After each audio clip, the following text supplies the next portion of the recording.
2006 में 6 दिन और 2018 में 5 साल मशहूर कलाकार सलमान खान जोधपुर के मथानिया और कंकानी के पास हिरण शिकार मामले में केंद्रीय कारागार में बंदी हुए थे।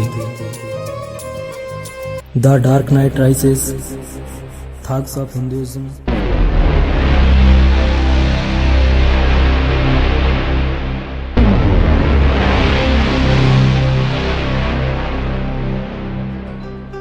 तेरे नाम की ओढ़नी ओढ़ के नाचू गाना, हम साथ साथ है, सुशांत सिंह का स्वदेशी रोमांस चलचित्र का शूटिंग हुआ था।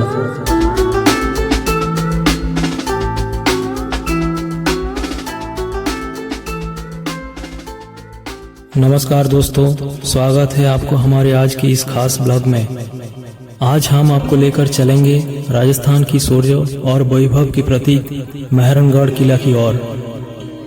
ये किला भारत के सबसे विशाल और भव्य किला में गिना जाता है। मेहरानगढ़ किला जोधपुर शहर की पहचान है। चलिए इसकी अद्भुत ऐतिहासिक यात्रा की शुरुआत करते हैं। मैं मेहरानगढ़ किला बोल रहा हूँ। मैं वही किला हूँ जिसकी नींव 1459 ईस्वी में करनी माता ने लगवाई थी, 410 फीट ऊंचा चट्टानों पर।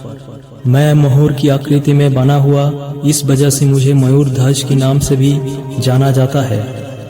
मैं आज बूढ़ा हो चुका हूँ, लेकिन मारवाड़ की शौर्य और पराक्रम की वजह से मेरा मस्तक आज भी गर्व से ऊंचा है।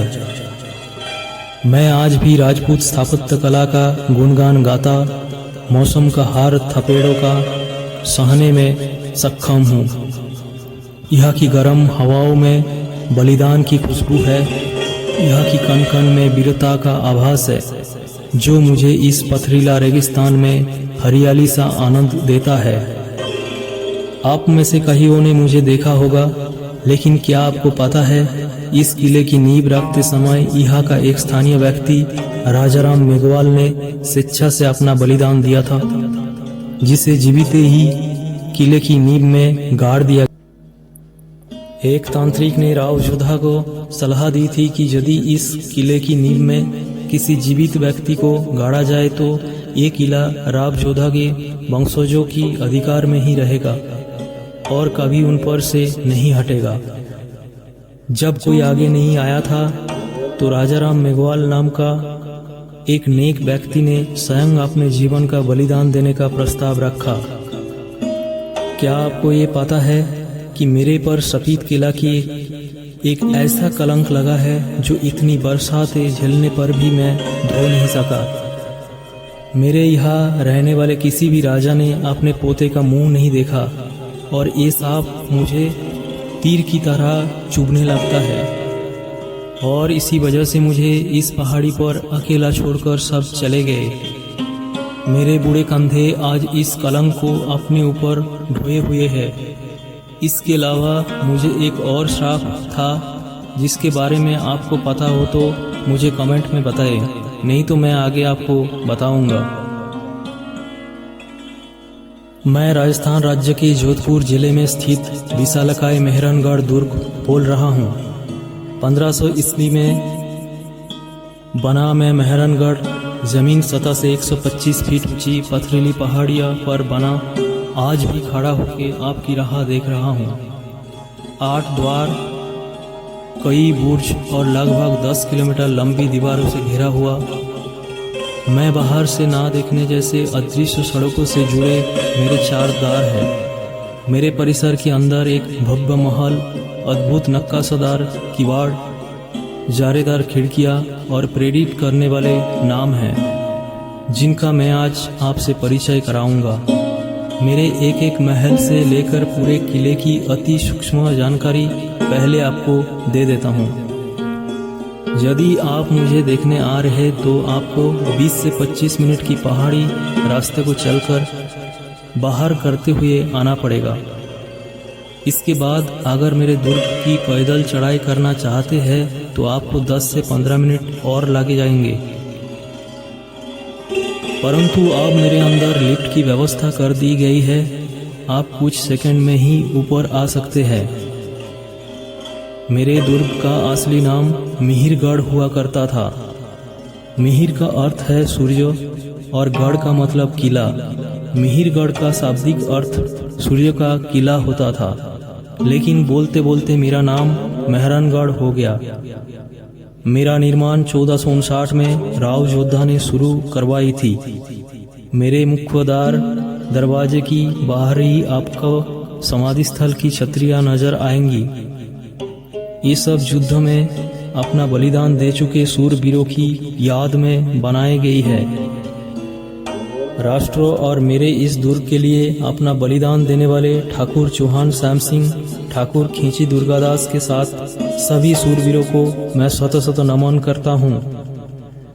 जब मैं जयपुर नामक मुख्य द्वार में से अपने दुर्ग के अंदर आप सभी को प्रवेश करते हुए दिखता हूँ, ये सबसे बड़ा और विशाल दरवाजा है जिसमें हाथी भी आ सकता है। मेरे प्रांगण में प्रवेश करने से पहले आपको टिकट लेना पड़ेगा। ये प्रत्येक भारतीय के लिए 200 रुपया प्रति व्यक्ति है। आगे बढ़ते हुए मेरे दुर्ग में अंदर प्रवेश करते हैं आपको 2 रास्तों से ऊपर जाने का विकल्प मिलेगा। जो चलने में असमर्थ है उनसे मैं यही निवेदन करूंगा कि आप कुछ पैसा खर्च करके लिफ्ट के माध्यम से ऊपर जाइए।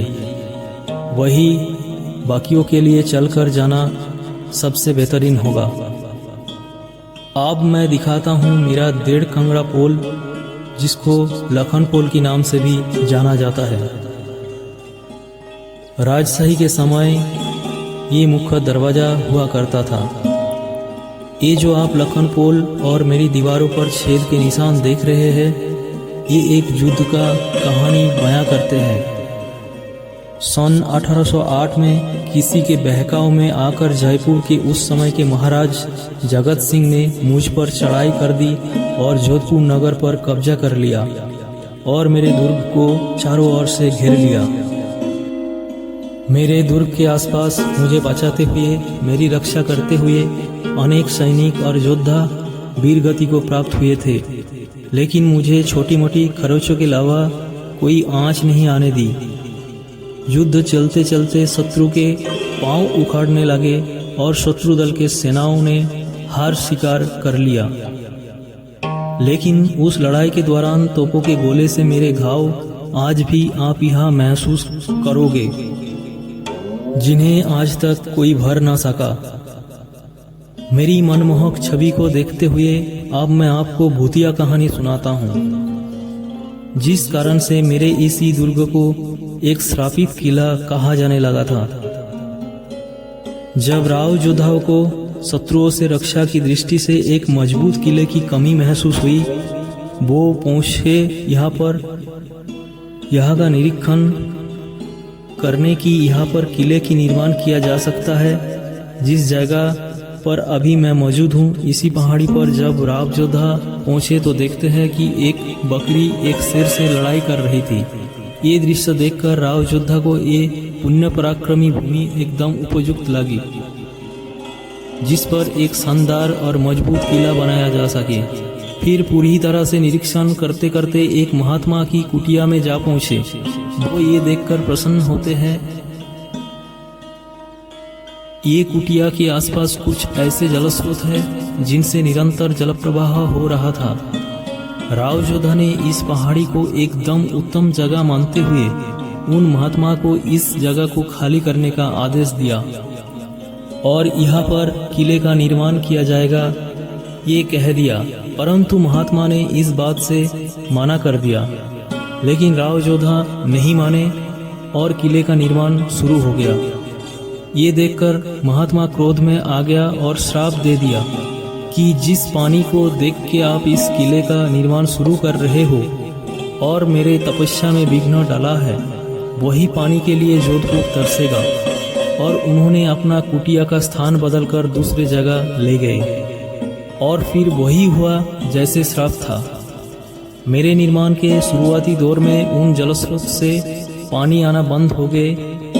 राव योद्धा उस श्राप से डर गए और महात्मा से जाकर क्षमा मांगे और इस श्राप से बाँचने का उपाय मांगा। तब महात्मा ने कहा कि हे राजन, इसी श्राप को खत्म करने के लिए राव जी की किसी आदमी को इस किले की निर्माण के साथ इसकी नींव में अपनी इच्छा से जीवित बलिदान देना होगा। लेकिन कोई दिन बीत गए, कोई भी इसके लिए तैयार नहीं हुआ। तब राव जोधा इसमें ऐसे व्यक्ति को ढूंढते रहे जो अपनी बलि दे सके। लेकिन तब एक बलिदानी सूरवीर राजाराम नामक व्यक्ति अपने प्राणों का बलिदान देने आगे आया। तब एक शुभ दिन और शुभ घड़ी देखकर राजाराम को जिंदा नींव के अंदर बलिदान देकर मेरे दुर्ग की नींव रखी गई।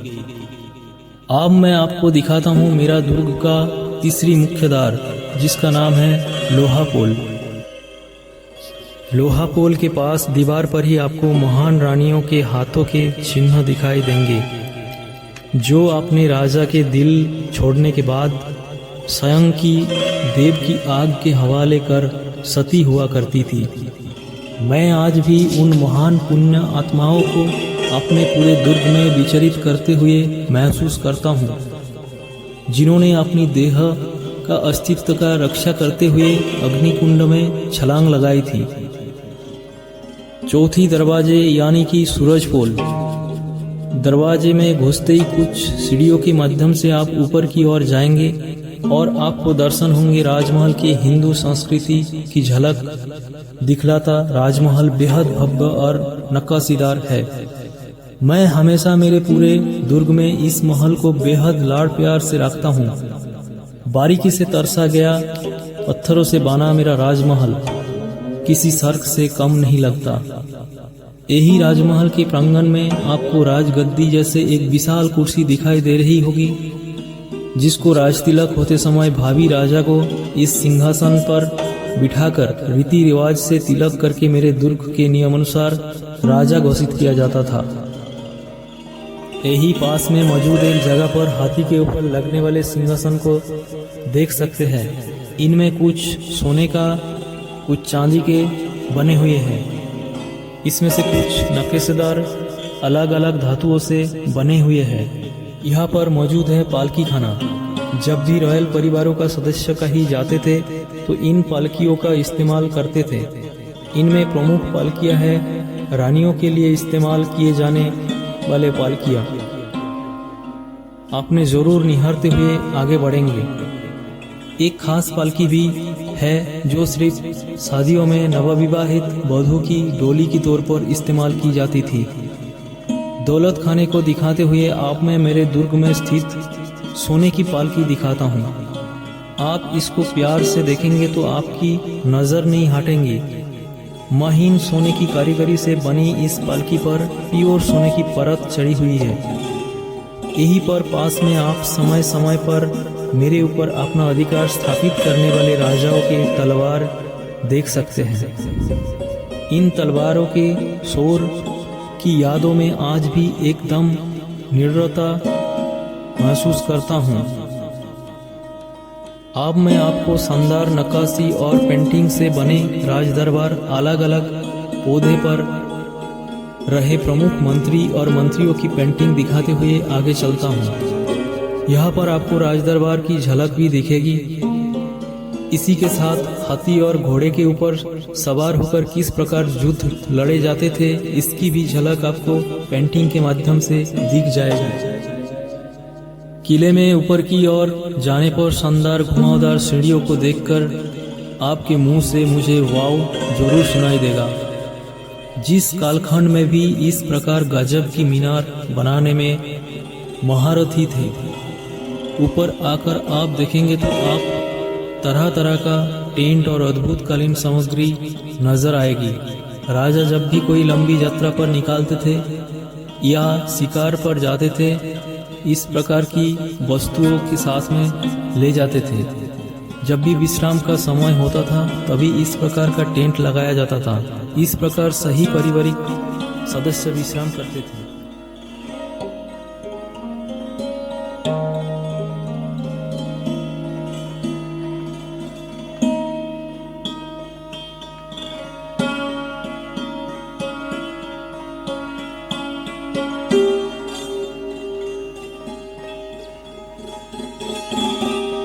यही यही पास में आपको राजशाही परिवार द्वारा पहने जाने वाले तरह तरह के कपड़े और ड्रेसेस दिखेंगे, जिसमें राजपूती पोशाक और महिलाओं के लिए लहंगा जैसे देखने वाली राजपूत कला के साथ पोशाक नजर आएगी। साथ ही उस समय की बनी नक्काशीदार पर्दे और बाकी वस्तुओं दिखेंगे।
महाराजा अजीत सिंह का शयन कक्ष दिखाते हुए मुझे हर्ष हो रहा है, क्योंकि उन्होंने मेरे दुर्ग पर 1669 से 1724 तक शासन किया था।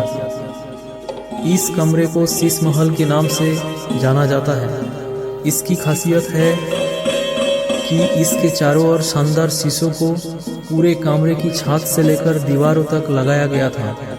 आप कल्पना कीजिए, जब रात की अंधेरों में इस कमरे की बीचों बीच एक दिया प्रज्वलित करने पर किस प्रकार की अनुभूति होती होगी। पूरे कमरे में हजारों तारों का प्रतिबिंब देखने जैसा होता है। चलिए अब मैं दिखाता हूँ मेरे दुर्ग में मौजूद फूल महल को, जिसको महाराज बेस सिंह ने बनाया था। आप फूल महल की दीवारों को देखकर आश्चर्यचकित हो जाएंगे। इन दीवारों पर सोने से बने फूल पत्तों के सहित कुल देवी देवताओं के सोने से बने नक्काशीदार चित्रण देख सकते हैं। इसमें कोई राज परिवार का सदस्यों के चित्रण भी आपको देखने को मिलेंगे। फूल महल की छत इतनी सुंदर और मनमोहक है, जिसके चारों तरफ काले धागे गुच्छे लटका गया है, ताकि मेरे दुर्ग में स्थित फूल महल को किसी की नजर न लग जाए। इसी फूल महल के प्रांगण में दरबार भी लगते थे और नृत्य की महफिल भी सजती थी। अब मैं दिखाता हूँ मेरे दुर्ग में स्थित शास्त्रखाना। शास्त्र गृह में मौजूद हथियार को देखकर आपको युद्ध की भयानकता और बलिदानियों का पराक्रमों का महसूस करने का मौका मिल जाएगा।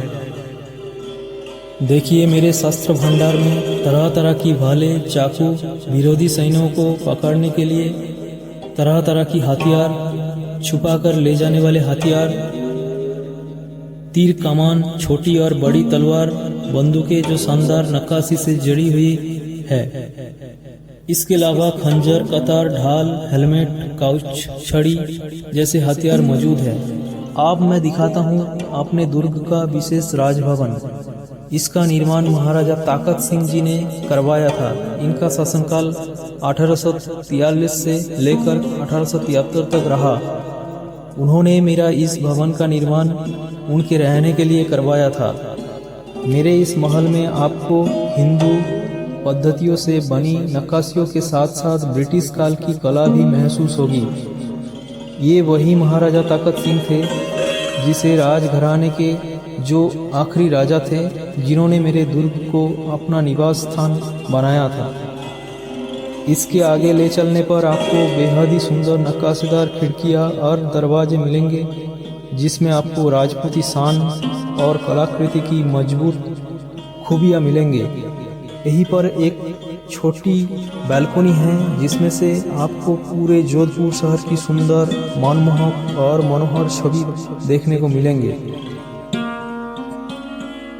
अब मैं आपको दिखाता हूँ मेरे दुर्ग में मौजूद जनाना भवन। यहाँ पर राजशाही परिवार की महिलाएं रहा करती थी। यहाँ पर किसी भी पुरुषों का आना सख्त मनाही हुआ करता था। इस भवन में रानियां, राजमाताएं और राजकुमारी रहा करती थी। महल में किसी के जन्मदिन या छोटे मोटे किसी भी प्रकार के अवसरों को रानियों की निजी हर्ष से मनाया जाता था। यहीं पर मोती महल नाम से मेरे दुर्ग का सबसे बड़ा भवन है। इस भवन में लगे खिड़की, दरवाजे और सोने की पत्तियों से बड़ी अजब गजब डिजाइन सुंदरता में चार चांद लगा देता है। थोड़ा आगे चलने पर मेरे दुर्ग में स्थित बहुत प्राचीन मंदिर मिलेगा जिसमें स्वयं श्री कृष्ण जी विराजमान हैं। थोड़ा आगे चलने पर आपको बहुत ही बड़ी बड़ी भोजन पकाने वाली कढ़ाइयाँ नजर आएंगे जो राज शासन प्रणाली के समय उपयोग में लाई जाती थी। और मैं आप ले चलता हूँ मेरे दुर्ग के ऊपरी भाग में। मेरे दुर्ग के चारों ओर इस प्रकार से कई तोपों को लगाया गया था ताकि उस समय किसी भी प्रकार के हमले से मेरे दुर्ग को बचाया जा सके। इन तोपों की गर्जना आज भी मैं महसूस करता हूँ और मुझे इन पर गर्व भी है। हिंदू धर्म के अनुसार शास्त्र को भी पूजा जाता है, इसलिए मेरे ये तोपेरा अति पूजनीय है जो मेरी रक्षा भी करती है और आने वाले शत्रु के मन में भय भी प्रकट करती है। यदि आप थोड़ा नीचे मेरी माँ, मेरी इष्ट देवी कुल देवी चामुंडा देवी विराजमान है। अति सुंदर नक्काशीदार मंदिर में मौजूद प्रतिमा को मेहरानगढ़ के शासकों द्वारा अपनी पूर्व राजधानी मंडोर से यहाँ लाकर स्थापित किया गया था। प्रत्येक हिंदू की कुलदेवी होते हैं और कुलदेवी माँ का महत्व आप सब लोग तो जानते ही होंगे। इसलिए मैं अपने दुर्ग की कुलदेवी को शतों शतों नमन करते हुए आगे बढ़ता हूँ। मेरे दुर्ग की ऊपर हिस्से पर जाकर आप जोधपुर शहर को देखेंगे तो नील समुंदर सा दिखाई पड़ेगा। शहर को पूरी तरह से निहारने के लिए मेरे दुर्ग का सबसे ऊपरी हिस्सा उपयुक्त है। यहाँ पर मैं कई जनों को जोधपुर शहर के साथ सेल्फी लेते हुए रोजाना देखता हूँ। मुझे खुशी होती है लोगों की चेहरे पर प्रसन्नता देखकर। जैसे कि मैंने पहले बताया, मुझे बनाने और मेरे निर्माण होने के कहानी कुछ इस तरह है कि राव जोधा जब जोधपुर के 15वां शासक बना, उसके 1 साल बाद ही उन्हें लगने लगा कि मंडोर का किला उनके लिए सुरक्षित नहीं है। फिर राव जोधा ने अपने तत्कालीन किला से 1 किलोमीटर दूर पहाड़ी पर एक किला बनाने की सोचे। उस पहाड़ी को बोरचिड़ियन टॉप के नाम से भी जाना जाता था क्योंकि वहाँ काफ़ी संख्या में पक्षी रहते थे। मेरा दुर्ग लगभग 1200 एकड़ यानी 486 हेक्टेयर की भूमि पर फैला हुआ है। जयपुर महाराजा मानसिंह द्वारा 1806 में जयपुर और बीकानेर के साथ युद्ध में अपनी जीत का जश्न मनाने के लिए बनाया गया था। वही 1707 में मुगलों पर जीत का जश्न मनाने के लिए बनाया गया था फतेहगढ़ पोल। देवटंगड़ा पोल जो अभी भी तोप के गोले से बमबारी का निशान को सहन करता है। लोहा पोल जो कि किले परिसर के मुख्य भाग का अंतिम द्वार है। अंतिम बाएं और उन रानियों के हाथ के निशान सती चिन्ह है जिन्होंने 1843 में अपने पति महाराज मानसिंह के चिता पर आत्मदाह कर लिया था। तो मेरे प्यारे भाइयों और बहनों, तो ये था मेरा सुनहरा इतिहास जिसके बारे में मैंने खुद आपको बताया है। यदि आप मुझे निहारने आना चाहते हैं तो मैं आपको स्वागत के लिए पल के बिछाए हमेशा के लिए तत्पर तैयार हूँ। और मेरी आत्मकथा आपको कैसी लगी कमेंट में लिखकर ज़रूर बताइएगा। एक बार फिर मिलता हूँ, तब तक के लिए नमस्कार, जय हिंद।